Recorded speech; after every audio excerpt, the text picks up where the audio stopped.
Ladies and gentlemen, Trump has taken DeSantis donors away from Ron DeSantis at the latest fundraising event. So Politico Trump turns from past to future at RNC donor retreat.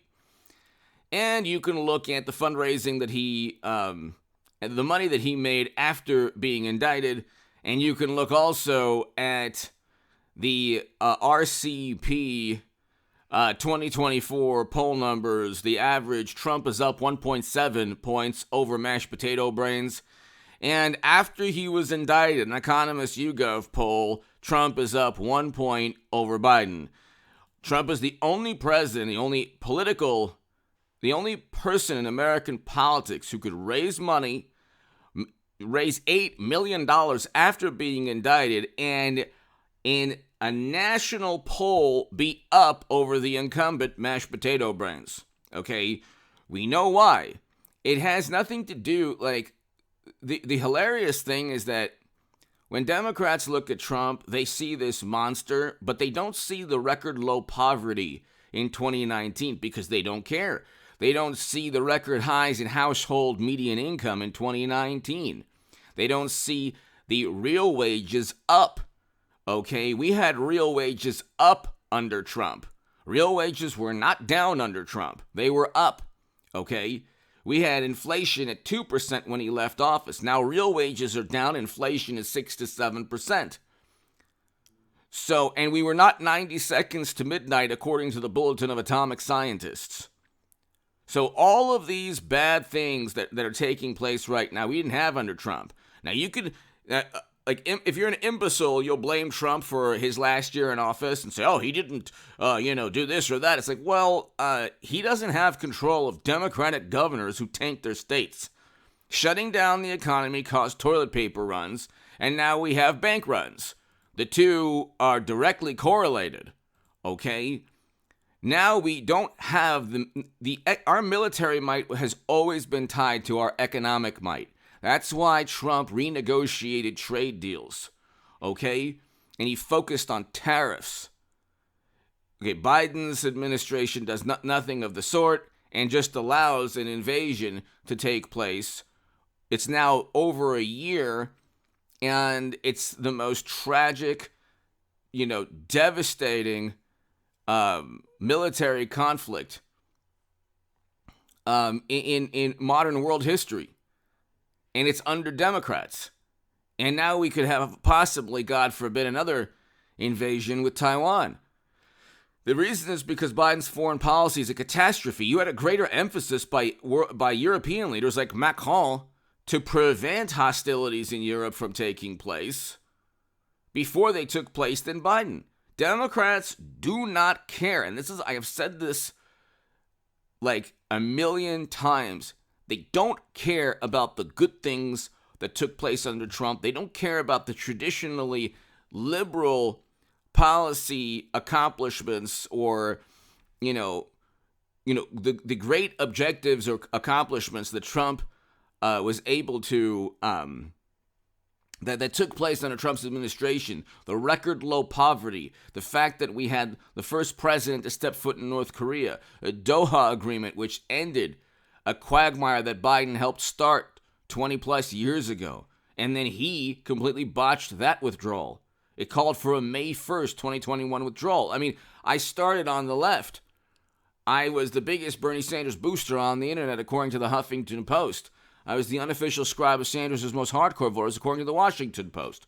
Well, why do you think more people are giving money and Trump is taking DeSantis donors away from him?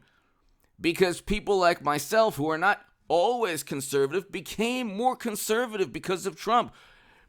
The definition of what a conservative is has changed.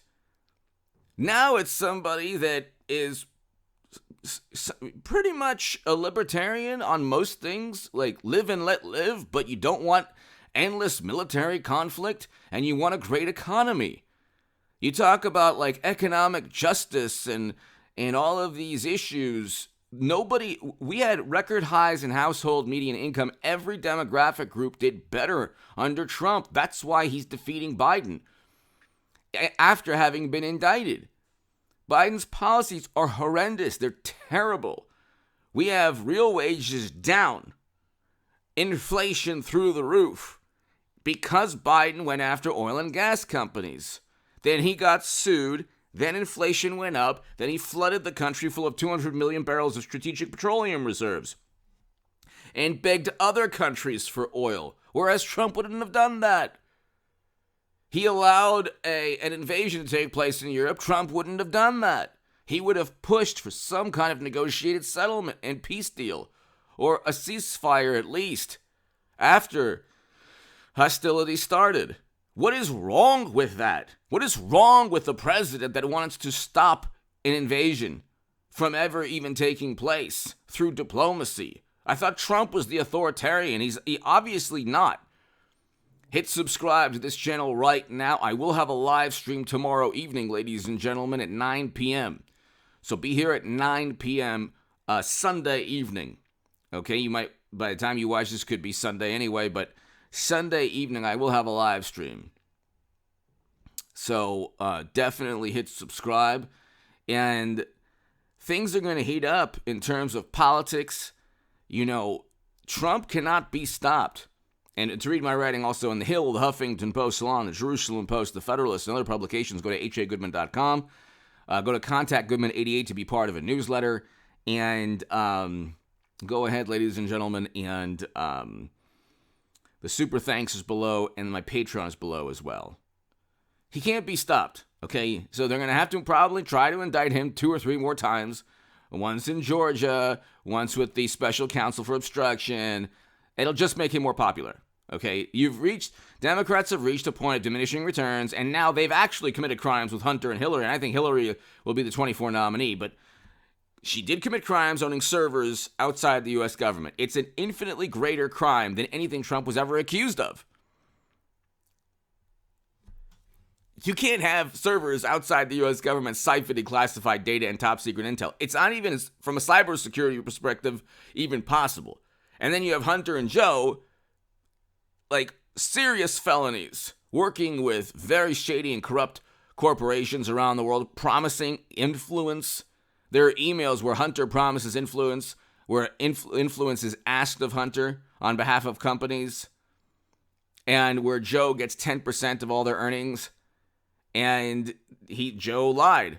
So, I mean, you have to look in context. The Washington Post will say, like, Trump lied 56 billion times. But that was just a petulant attempt at saying, oh, well, he engaged in hyperbole regarding a good economy. That's a lie. You know, they'll slice and dice the semantics of a word and then say Trump lied. Meanwhile, Joe is lying about working with Hunter to extract money from people and give favors in the form of kickbacks or other shady agreements. And you have 150 suspicious activity reports with banks to the tune of hundreds of millions of dollars in revenue. I mean, people are giving hundreds of millions of dollars to the Clintons and the Bidens for access and influence and favors. And it's like, you can't prove anything. It's like, well, with Trump, not only could they not prove anything, but they had to fabricate crimes. There are already legal statutes regarding siphoning classified data. You can't remove classified data from secure government locations. That's a crime. But President Obama allowed that to take place, so that's Clinton's defense. It goes up to President Obama because she worked for President Obama. So somebody had to allow her to have those servers, to commit the crime of having the servers and siphoning classified data. So somebody had to, almost certainly President Obama, or somebody else within government. Who knows? But the point is, nobody cares anymore. We have this amnesia. Nobody cares. Even I don't really care. I'm just bringing it up. I don't even really care myself. But I'm bringing it up because I'm saying, look, crimes are committed. Crimes are committed by others that overshadow anything Trump was even accused of. And everything he's accused of is completely contrived and outlandish. And he was a great president, objectively a great president. You could draw a T-chart. Our economy was better. The working class or, people struggling, everybody was doing better. Now everybody's doing worse in terms of the economy, and we're 90 seconds to midnight globally, according to a bulletin of atomic scientists. Hit subscribe to this channel right now. Be here in about an hour, and tomorrow evening for the live stream.